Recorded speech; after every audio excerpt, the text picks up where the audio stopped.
Exploited, the Cyber Truth, a podcast by RunSafe Security. Hello everybody, welcome back to Exploited, the Cyber Truth. I am Paul Ducklin, joined as usual by Joe Saunders, CEO and founder of RunSafe Security. Hello, Joe. Greetings, Paul. Great to be here and very much looking for this conversation. Yes, what a fascinating field we will be digging into today. We'll be quite literally talking about keeping the lights on. Our guest is Derrick Bethea. Derrick, welcome. Thank you, Paul, Joe. Thank you guys for having me on today. Now, Derrick, I'm just looking down at my notes here. Your job title is NERC Compliance Lead at Cypress Creek Renewables, where, for our non-American listeners, NERC is the North American Electric Reliability Corporation. Correct, yes. So before we get into questions about electricity reliability, Derrick, why don't you tell us your backstory? How did you get into engineering? How did you get into energy, in particular renewable energy? And most importantly, how did you come to that nexus of energy delivery and cybersecurity? Yeah, Paul. So NERC, and didn't know anything about NERC. I came from, used to be a firefighter over in the law enforcement, and I used to work at a federal building where I kind of met some guys that was doing cyber intelligence, and it was so fascinating. I used to see these guys and I used to talk to them like, guys, what do you guys do? He's like, man, we do cyber. We sit behind a computer, we can take our phones. I'm like, it seems cool, but what else you guys do? So that kind of interested me to get into cybersecurity. So I graduated my undergrad in undergrad in criminal justice, and went strictly to my master's in 2017 when I completed my master's program, and I was like, I just want to get a cybersecurity job. I need to get a cybersecurity job. Kind of the landscape of law enforcement changed around that time, back in like the 2014 incident in St. Louis with Mike Brown incident. Kind of the landscape kind of changed, in which kind of drove me away from chasing law enforcement as a career. And the cybersecurity was really just coming out. Schools was developing cybersecurity programs. So I took the opportunity to transition with my undergrad in criminal justice over to cybersecurity. Got my first job, fast forward to at Burns & McDonnell.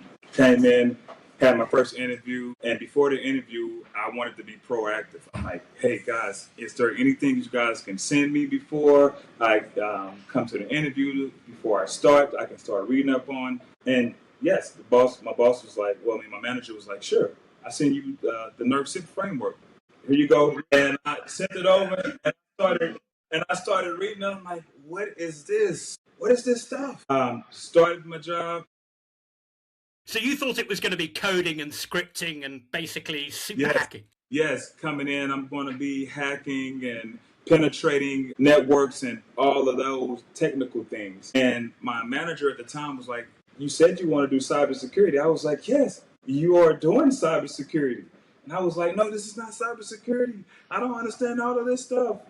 Fast forward to 2 years into the job, I started understanding, going on different projects, learning the utility, learning the market, and understanding why it was important that these NERC controls was implemented in utilities and the generation plants, because when you look at your general IT cybersecurity, they are focusing more on personal data, keeping the infrastructure running up for the company, the utilities, the organization. On the OT side, we are making sure that there's no changes, no impact to the operations, because energy sector is so critical to us as human beings. If we go too long without energy, it can cause a lot of lives, mass casualties. If someone go in and change set points or anything that a human being is supposed to do, but a PLC is doing it, and it causes a mass casualty of someone's life, this is very important. You can't get that life back.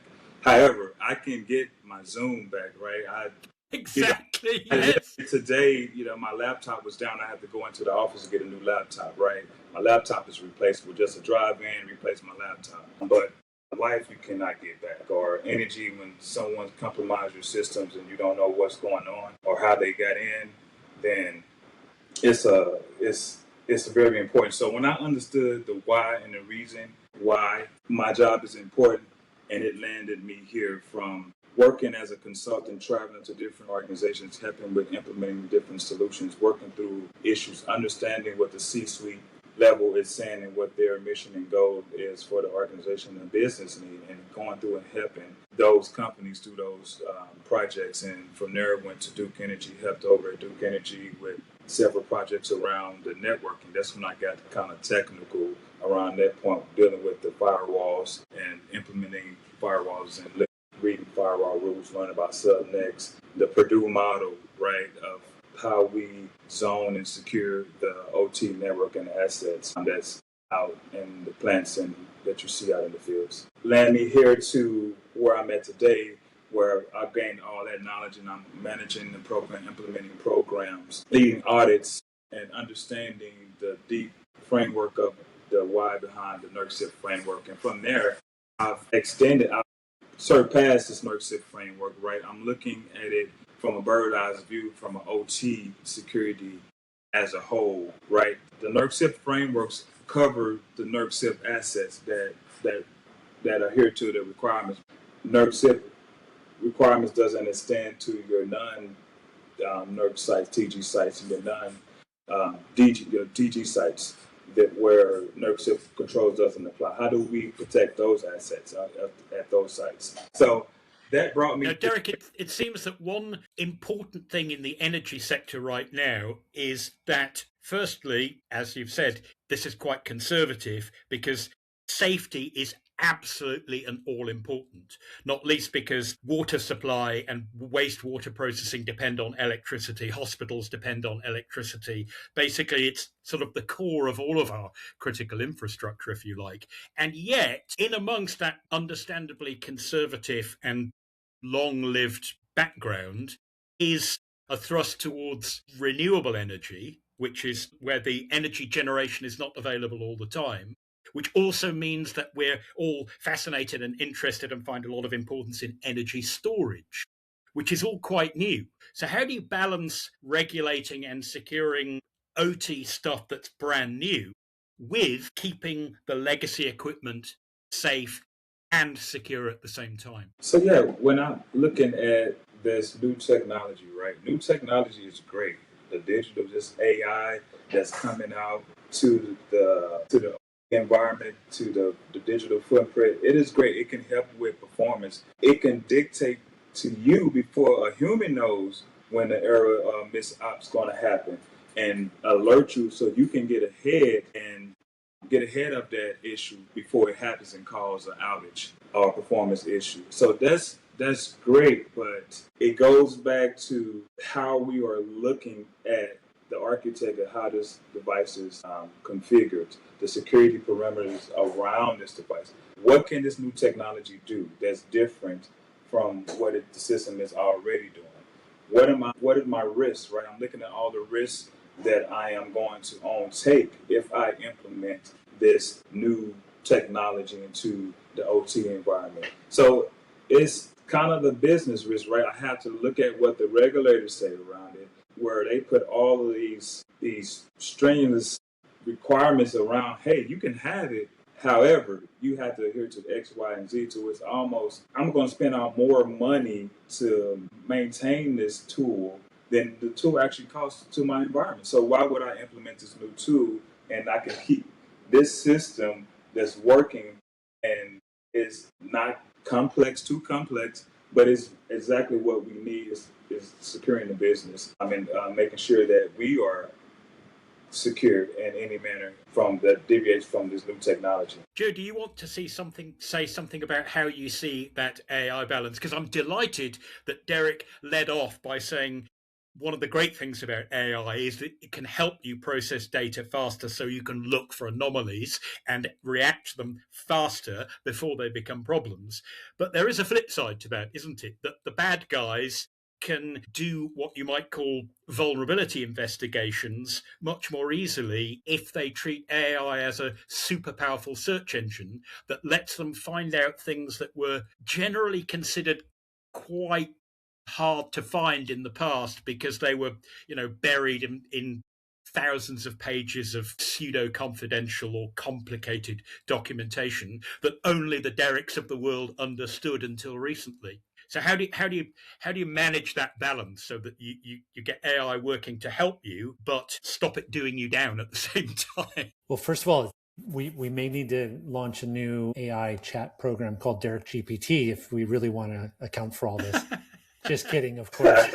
But to your point directly, Paul, I think AI can be as much a disruptor as it is an opportunity. And I believe it's both. And on the disruption side, certainly AI is finding vulnerabilities in these systems. And when we think about the energy infrastructure, there are systems that are out there for a long, long time. So 5, 10, 15, 20 years is not uncommon. And part of the problem is that there may have been latent vulnerabilities that no one really knew about, nor has anybody been able to patch. And yet AI could be discovering them, perhaps for the first time, or certainly bring them to the forefront. So in that regard, AI is finding vulnerabilities at a faster rate and is finding vulnerabilities that humans didn't find in the past. With that Joe, said, would you agree that particularly in the OT and embedded space, that there's a surprising amount of what you might call security by obscurity simply because these devices are so specialized that an AI kind of helps attackers who might otherwise take years to go digging through all the documents to go to places where they would never even known to start before? Exactly. And I think if you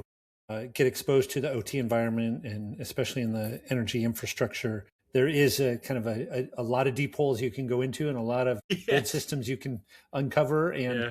And I think part of it then is the potential to patch these systems is also tricky because, one, as Derrick alluded to, in the energy infrastructure in general, there's high consequence if something goes wrong. And so this software requires a fair amount of real testing and ensuring that any software updates that are pushed out are reliable and meet standards for both cybersecurity, but also for safety in general. And so we have legacy code, we have lots of testing, we have a safety expectation, and that just means that touching these systems can be delicate and is not always done immediately. It's much different than, say, a web-based application in a cloud environment where you can push updates almost instantly and multiple times a day. It's not necessarily true in a physical environment in a power grid that in some cases can be very brittle with old code. So with that in mind, I do think, though, and I agree with Derrick, that AI can be also very, very helpful. I don't want to just dwell on the negative. I think AI can be extremely helpful in these cases as well. And to the point that we can leverage and find those vulnerabilities ourselves before attackers do, gives the cyber defense a really strong chance to stay ahead of the threat. Derrick, do you want to say something about how an operator in the energy space might typically respond immediately if a cybersecurity incident is suspected or discovered and reported, and how that differs from, how an IT type team might respond if they find, God forbid, that Zoom has stopped working for 5 minutes? Yeah, so the foundation is there, right? If you use your incident response plan, right? Yes. So you're not making it up as you're going along. You're following policies and procedures that have been honed and learned over very many years. Yes. So if you have your incident response plan, follow your incident response plan. Make sure it works. Not just checking the box and say, hey, I have an incident response plan, to say, I need to meet this cyber insurance to get this insurance to make sure I have it. So I have an out-of-the-box incident response plan. Check the box. Oh, I need to comply with this regulation and this requirement. Check the box. Make sure this cybersecurity incident response plan actually works and is tuned to your environment. So when anyone pick up this incident response plan, should be able to take lead and go follow the steps, right? So if it's investigate, right, it's going to be the same on the IT side and the OT side, right? So my investigation would be the same. I'm going to look and see what's causing the problem, see what is the impact, is there any impact?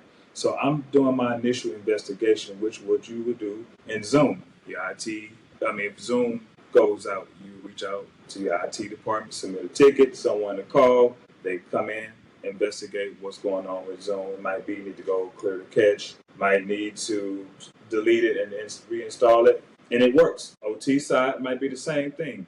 You trying to connect to the system, I cannot connect. I don't know what's going on. Put in a ticket. Come to find out, you are connected to the corporate VPN. You cannot connect to the OT VPN while you're connected to the corporate VPN. Simple fix, right? You do the simple steps of the investigation because I need to figure out what's going on.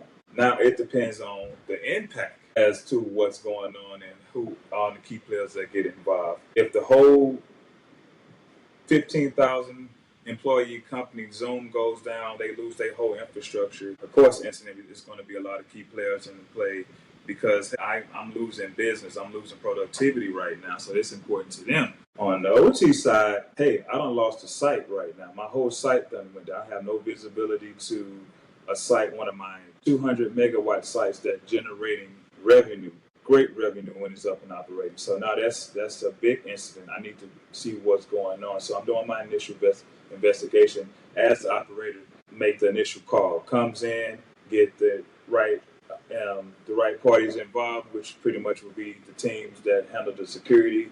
You put your incident response plan, you follow your incident response plan, follow each step, make the right contacts, make sure your roles and responsibilities is up to date, because these individuals should be trained to know what to do when the emergency happens. When the emergency is happening, it's not time to be training and trying to figure out what's going on. Each and everyone should know. I guess you, coming from a background of being a first responder, yes. a fireman, if you don't yes. mind, that is something that, you train hard, fight easy, right? Yes. So that's what's going on, right? We're looking at our incident response plan. We are triaging, making where do it falls on the impact level. Is this a low, medium, high? Who do we need to call? Each incident doesn't require the same team to review the incident. It might be a different product owner, it might be a different asset manager. In my case, might be a different utility that runs a different system that I need to get involved in. It's different ways they handle their incidents. So we have to be trained on our incidents and know how to respond to your vendors as well and have access into these systems. Now, Derrick, it seems that in the IT world, at least, there's much more of what you might call checkbox compliance than we might like, of people who just figure, you know what, to go into business, I'm going to need this certificate. I'm going to put it in a little frame. I'll put it on the wall, but I just want to get the certificate. I don't really care about whether I can fulfill what I'm supposed to. Now, it sounds as though the cultural attitudes in the energy sector are a little bit different from that, and that checkbox compliance is rather less of a problem. Would you agree with that? That an organisation like NERC and NERC-CIP actually provide that framework that make it easy for people to do the right thing rather than just simply trying to fulfill the paperwork? Yes, and in a sense, yes. We have frameworks that we have to adhere to that NERC set by the guidance of FERC, that's oversee NERC. That is pushed out to each regional entities, auditor entities that come in. And now, FERC, that's the federal energy regulator. Yes. That deals with the fact that while there isn't a national grid in the US like there is some smaller countries, there are guidelines that make sure that all the different parts of the grid can actually work together when necessary. Yes. So, yes, and those regulations get pushed down to all the way to the utilities companies that we have to adhere to. However, you have these utilities that doesn't understand these regulations, that don't know how to implement these regulations because of how complex the landscape is to adhere to the NERC-CIP compliance and all these frameworks and the complexity of running and operating.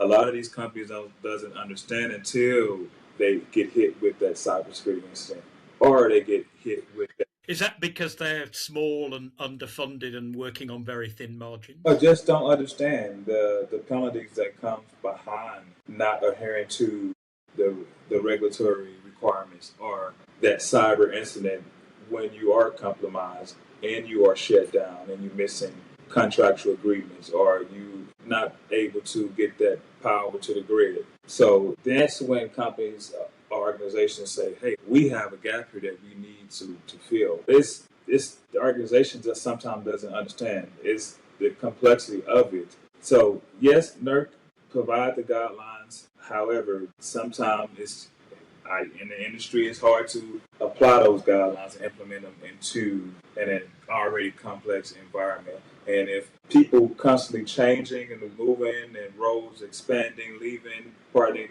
the companies, that knowledge is leaving with that individual. That's another thing that I see and that organizations struggle with, is that knowledge is just leaving and not being documented and processed. And SOPs and those things are being created of how we do these processes, how we patch these devices, what we are looking for, the lesson learned, or understand the how and why this system's in place. And is it fair to say that with increased reliance on an interest in renewable energy, where you might have a much larger number of sites generating much smaller amounts of power, and energy storage, where you might have small scale, medium scale, and large scale energy storage, and where you might have power being generated far, far away from where it's used. It might even be offshore if it's wind, for example. Presumably that means that the need to sort of throw everything onto the internet so you can manage it remotely is that much more important. And yet you have a lot of much smaller operators suddenly entering this tightly regulated market. How do you balance that innovation with the fact that, even existing utility operators in the energy sector, as you say, are struggling to comply or struggling to understand or to do well within the regulatory framework that exists? So, yeah, as I mentioned earlier, the frameworks, the digital footprint, the tech surface, the way the bad guys are able and being able to perform these cybersecurity attacks is heightened. I was reading a few months ago, within the last 2 to 3 years, attacks on the renewables and the utility infrastructure has risen. So now these conversations is coming around to the utilities. Now the auditors and the regulators are starting to get in front. They are understanding what's going on, and now they are applying all of these standards and changes to these standards and regulations. Like, hey, cloud, we know cloud is great. These SaaS tools are great, right? To help put things in the cloud with performance, whatever, right? It's great. The issue of, particularly with renewable energy and energy storage, a lot of this is new technology. A lot of it is quite small scale. And so small operators, if you look at somewhere like Germany, some significant percentage of every household is kind of supplying the grid at sometimes because they have solar energy all over the country. So suddenly, if you're struggling with small utility companies keeping up with, say, NERC regulations, how on earth do you keep up with that when you have loads more operators entering the market? And they're trying to use, as you say, much fancier, newer technologies that basically don't work if they're not on the internet. Yeah. How do you embrace the future without falling into the holes that we are still living with from the past? Yeah, so the thing, with that being said, the thing is putting security at the table up front. For so long, OT security and OT wasn't a discussion when these deals or these contracts or these projects are being put together. Now, security and everything is heightened, right? Within the last 2 to 3 years, attacks on utility infrastructure has gone up. It's becoming the talk and coming to the forefront. And now it's becoming to, like, hey, this is serious, right? We have this tool. We need to put security up front and understand as we're making these business decisions, looking at every risk that comes, doing the actual risk assessment on this tool before I agree. It sounds great. It looks good.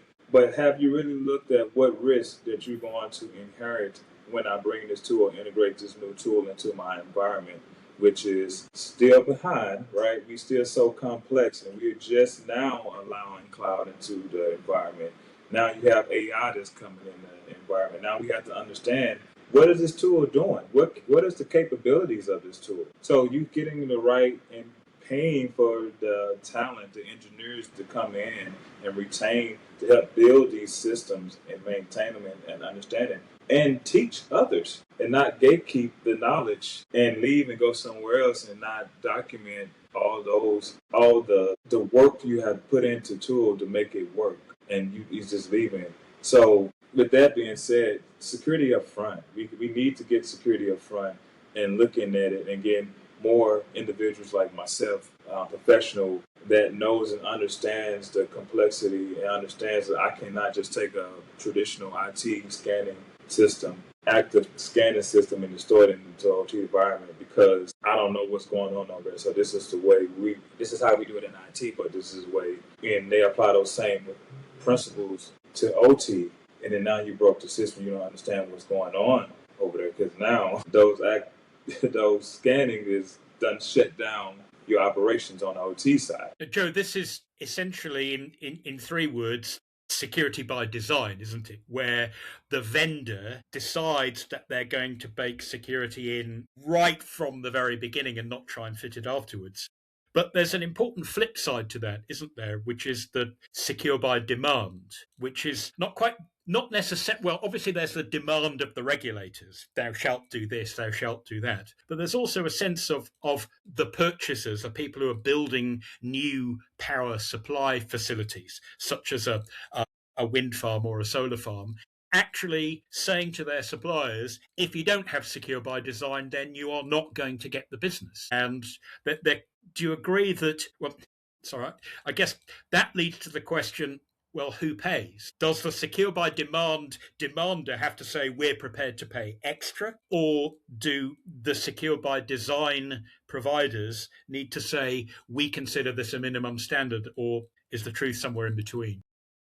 I think the truth is somewhere in between. And, as Derrick was alluding to in his most recent response is, it's folks like Derrick and others that really understand the domain in which this technology is deployed and understands the threat environment, understands the needs then, therefore, that could put infrastructure at risk. And so as a result of that, there's kind of a really good opportunity for a two-way dialogue. You have domain expertise coming from Derrick, and you have product knowledge coming from the technology providers that are shipping OT technology to these environments. And I think that the secure by demand side is very, very powerful because it's really grounded in the requirements that are needed to secure the domain itself. And with that, by asking for certain types of security features incorporated, that creates sort of the impetus then for the product manufacturers to build security into their products and do secure by design.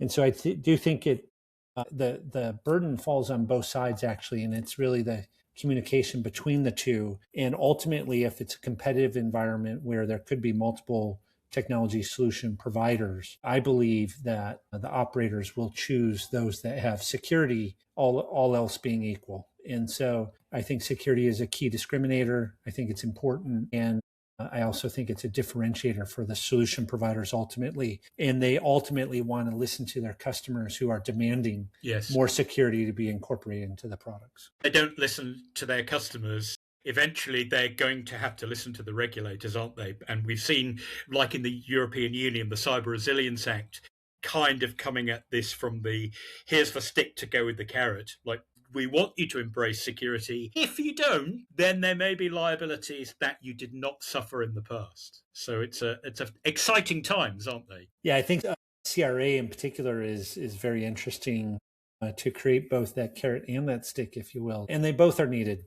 So if you've got operators, though, demanding security, and you've got solution providers or product manufacturers doing secure by design, the great news is everybody wins, including the consumer and the ultimate users of energy, because we've got safer, more secure, more resilient infrastructure that is less likely to go down in a crisis. Yeah, and just to piggyback off on that, security by demand that's the kind of what is that I'm kind of the culture I'm pushing when I'm dealing with EPCs and contractors that's developing these sites. Because yes, the EPC has the way they have their security design. However, your design doesn't integrate well with with my environment. Now I'm going back. You may have a server that I spent 20K on, right? That doesn't fit the need or build my need that I need, right? So now I have to go back and spend another 12 to 30 server that I really need that fits my design, right? So when we looking at, that's why I say when we get to the table up front, we bring our security demands before we sign any contractual agreements to make sure that, hey, as you build the site, I want you to build this environment to mirror it to my environment, because when you hand the keys over to me, I don't want to go back to reorder another server that's going to cost me 15K. Now, oops, now it's a back order on this server, so I can't get it to October. So now I'm slowing down operations. Now I have a delay on my operations and meeting my COD date or being able to comply with these regulations because I don't have the equipment that I need to be able to be compliant. So scrutiny and demand up front and bringing people like myself and other practitioners to those tables, to the C-suite tables, that's making these business deals and making these negotiations to understand from our standpoint, these are the risks that comes with this deal, right? Derrick, shock and horror, it sounds as though you are suggesting that we should bring science and engineering, not merely art, into the sales process. I really like the sound of that. I mean, it will save you so much money and time as you scale up. And if I can save anyone time, I would. I'm not going to gatekeep on any mistakes or anything that I've seen that helped an environment and someone to miss what I went through and caused a big mistake, right? So yeah, I will tell it. Yes, I recommend it, strongly recommend. Now, Derrick, given that you are in, as we've said, the renewables and energy storage sector, which is what we might call the next gen of electrical energy infrastructure, and as we've said, it's all new and exciting, and we're getting new technology, new types of batteries, new smaller devices, more operators. Like we mentioned in Germany, almost every household can feed energy back into the grid now. In amongst all of that, what are the cybersecurity risks you foresee that keep you awake most at night? Someone getting in and manipulating the data that we are using with this new technology, like the bed storage. I love the engineering, the science behind it, right? Hey, as the demand is down, I'm going to take these batteries, right? Like I take it as I explain it to my friends and family when they ask, what is BES? What is that for? I'm like, just picture taking these batteries out of your remote control or your toy car and you recharge them up. And they recharge it, and when you need them or when it's come time to play or when it's in demand, you're able to put those batteries in and use the device, or in this case with the BES, feed the power to the grid when the consumer's trying to drive the rate up, right? So it's the technology in between the data that is coming, right? Someone getting into manipulating the data to throw the numbers off. So the new technology is not actually reading the set points when it's supposed to actually do something, right? So it's the data that is how it's being protected, going through the different clouds, the different SaaS programs. What is this vendor doing with my data once it leaves my environment? How are you keeping my data protected over as it being transmitted? So it sounds as though what you're saying is that we need to be at least as concerned about what you might call the typical IT cloud data processing side of the stuff that reads information out of, say, stored energy plants, as we need to be about people hacking into those plants and fiddling with the actual batteries themselves. That is well. Because if you could have all the energy in the world stored up, but if you don't realize that it's there, then it's not going to be any use.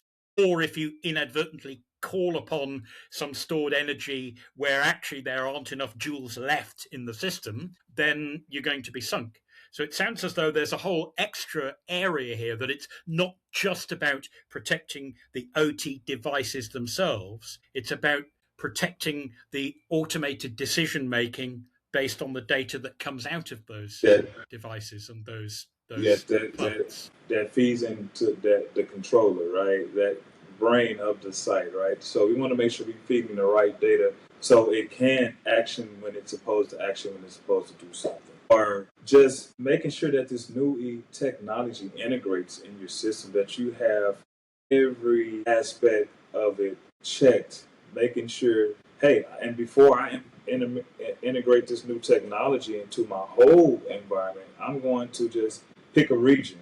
Pick out of 10 sites, I'm going to pick 3 sites where I'm going to run this new technology so I can get an understanding. Or a sandbox. Being able to, that vendors now are offering sandbox. I'm going to take part in taking a look at. Is that what the military guys call a digital twin? Yes. So similar to, they build a lab environment, and I get to use this environment for X many days, and they will implement different things into the environment and what the tool should be catching, right? So I'm being able to see actively in a lab environment when I get an alert.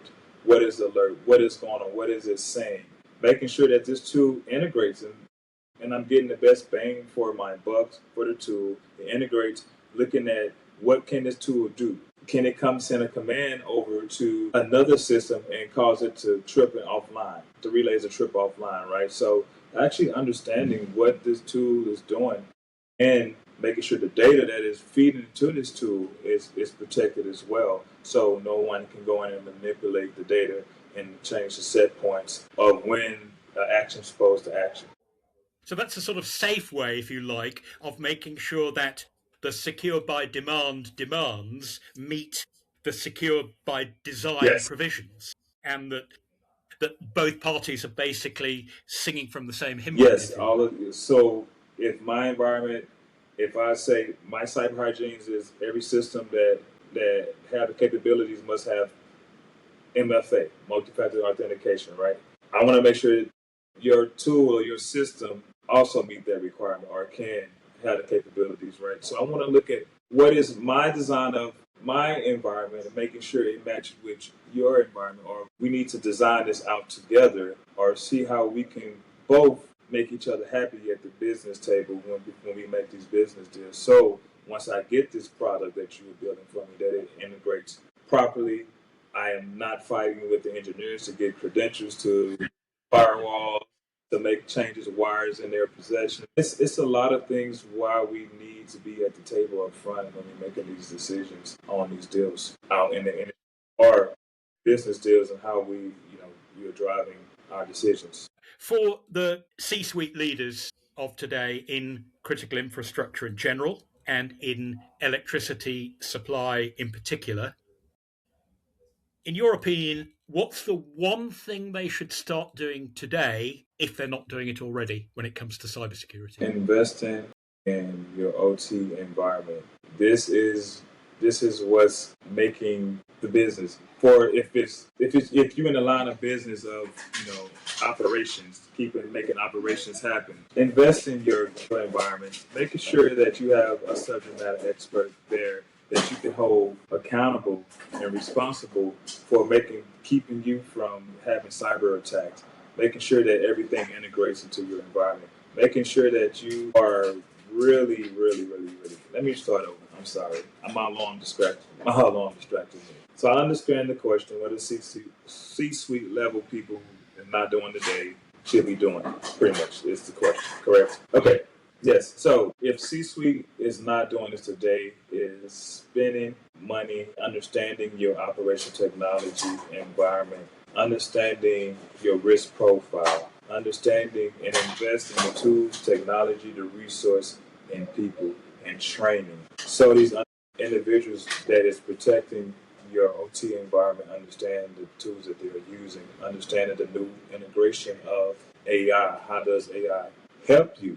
How can AI hurt you? And most of all, make sure you have a governance plan of how you operate out in the OT environment for all the assets that you are in scope to protect, that makes and protect, or that makes you money for your company, that runs the business, and also protect and keep the lights on. I love to hear you talking about investing in people. You often hear these days that, oh no, we'll just forget the people. The tool can do it. The work. So I'm delighted to hear that. Joe, do you have anything to add before we finish up?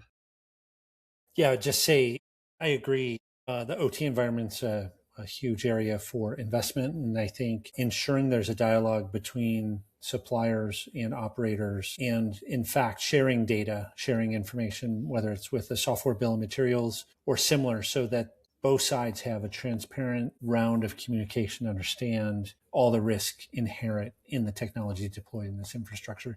I think if we do that, great things will happen in terms of elevating security, across the board in OT. Yes, I think very simply put, supply and demand are not at each end of a one-way street. Yes. They need to work together Yes. hand in hand. Gentlemen, thank you so much for your lively discussion, for some very interesting insights into a very new, exciting, but super important field. So that is a wrap for this episode of Exploited: The Cyber Truth. If you like this podcast, please don't forget to like and share us on social media. And don't forget, stay ahead of the threat. See you next time.